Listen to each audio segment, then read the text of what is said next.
19 octobre 1965. 8 mois après le début du déploiement des premières unités régulières de l'armée américaine au Sud-Vietnam, des unités infiltrées de l'armée du Nord-Vietnam attaquent le camp des forces spéciales américaines de Plai Me dans la région des Hauts-Plateaux. Les renseignements américains indiquent la présence de 3 régiments nord-vietnamiens dans la région.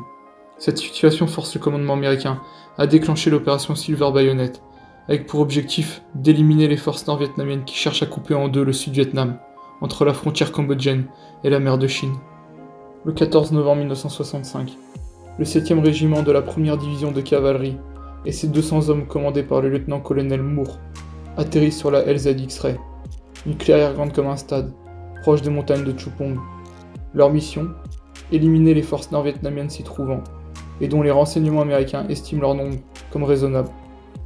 Quelques minutes après son déploiement, l'unité capture un soldat nord-vietnamien, qui révèle que 1600 soldats nord-vietnamiens sont stationnés dans les montagnes, qui surplombent la LZX-Ray. Le lieutenant-colonel Moore déploie ses forces autour de la zone d'atterrissage en lisière de jungle. Au cours de sa progression, les hommes du peloton commandé par le lieutenant Eric aperçoivent et poursuivent des hommes identifiés comme des soldats nord-vietnamiens. Le piège se referme.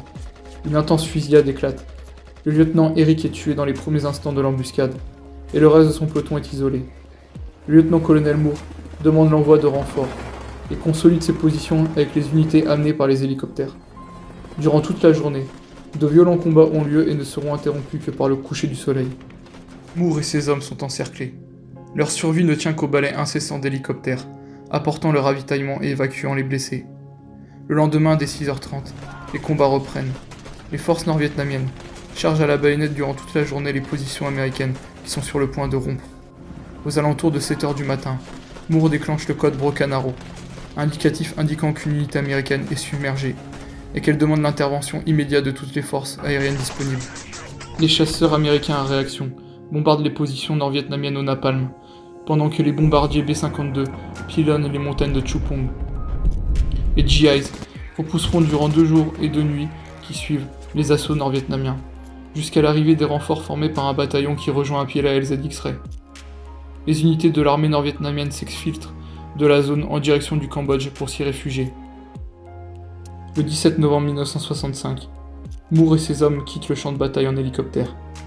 Dans les combats, les Américains perdirent 96 hommes, les Nord-Vietnamiens plus de 600. La bataille de la LZX-Ray marque la guerre du Vietnam comme le premier grand affrontement entre les troupes américaines et les forces nord-vietnamiennes. Habituées à la guérilla, les troupes nord-vietnamiennes y livrent un combat conventionnel. La présence américaine se prolongera au Sud-Vietnam jusqu'en 1973.